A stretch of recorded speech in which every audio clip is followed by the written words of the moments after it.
just like, it's just like you can't really sit still when you're saying that,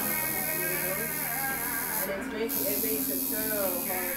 Westerville, Ohio was established in 1858. It was once known as the dry capital of the world, so much so that the Anti-Saloon League moved its national headquarters from Washington, D.C. to Westerville. It is the largest suburb of Columbus, and Money Magazine listed it at 15th out of the best 100 places to live in 2009. Westerville has over 46 parks and a brand new recreation center.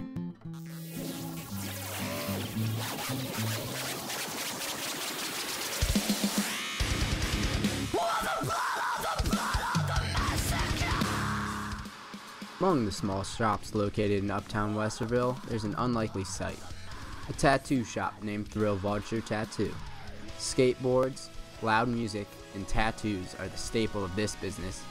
Opened in 1995 by Naomi Fuller, the business has not only survived, but grown. The artwork on the walls is not exactly what you'd expect in this small town. 3 artists work at this location currently.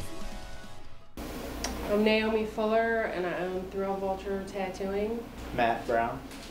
My name is Keith Elliott. I'm a tattooer, and I'm from Pennsylvania. I don't know, I just got my first tattoo and kind of fell in love with it, and that was it, man. I couldn't really see myself doing anything else. One of my first tattoos was 2 pigs fucking, and one was wearing a strap on. I don't know, man. I do tattoos. I think they're all fucking weird, really. You do get some people like staring. Anytime you do something that's not, quote unquote ordinary, people are going to think you're a fucking weirdo. So you should be afraid of it because there's a lot of ghetto ass fucking tattooing going on. But I mean, if you get tattooed in a in a professional environment with sterilized equipment and by professionals, you have no problems. But yeah, I mean, you should be afraid of getting tattooed in someone's basement. Everything we use is disposable, one-time use. And what we do reuse is, completely sterilized or disinfected. We run pretty close to what a hospital standards are on a lot of things, but probably better than some hospitals. My advice always to people like trying to get into tattoos is just to give up. I started getting tattooed when I was 16, which I don't recommend to anyone. I asked my mom every day to get a tattoo when I turned 12. I was into skateboarding and punk rock, and that's when I first saw tattoos, was on skateboarders. And eventually I just went and got one in some guy's house. It was not the best plan. And then I just kept getting more tattoos, and I just got more and more into it. And I had always done artwork, and it was kind of just the only thing for me that I really wanted to do. I opened the shop in December of 1995. We've been in this building all these years. I was upstairs when I first started in 2 tiny little rooms, and then I expanded into the whole area after that. So I've been in this space here for I don't know, for 11, 12 years, something like that. It's really pretty crazy. I mean, people get tattoos just because they look cool, and people get tattoos that have deep meanings.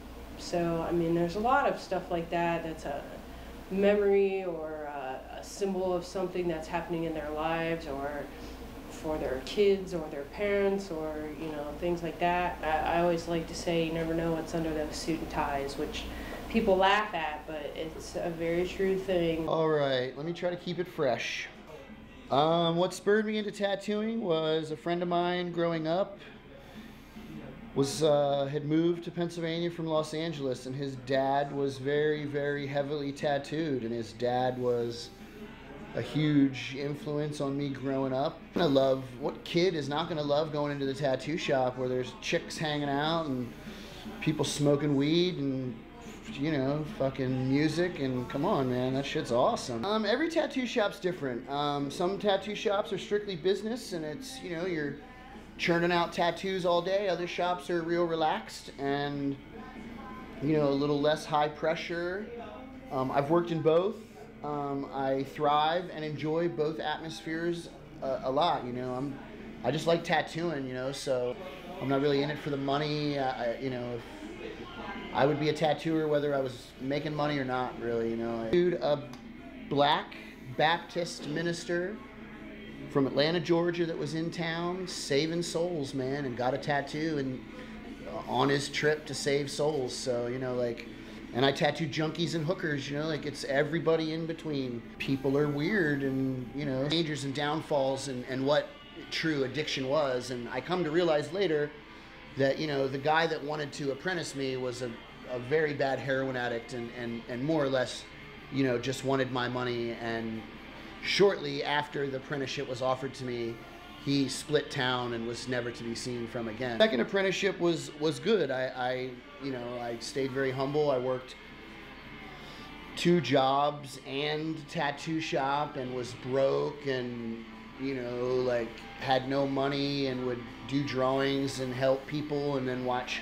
you know, my boss take the drawing and tattoo it and make the money and fucking, you know, but that's good, you know, like whatever. It got me to the point where I'm at now. I did my apprenticeship under Naomi at Thrill Vulture Tattooing, and I worked here for probably about 6 years. The 6 years that I worked here full time were probably, you know, the best 6 years of my life. I learned a lot. People walk by every day and make comments and jokes, and I've tattooed people who work for the city of Westerville who have told me that there are people in the city that would definitely like to get rid of me. Tattooing's awesome. Sweet. Let's get it.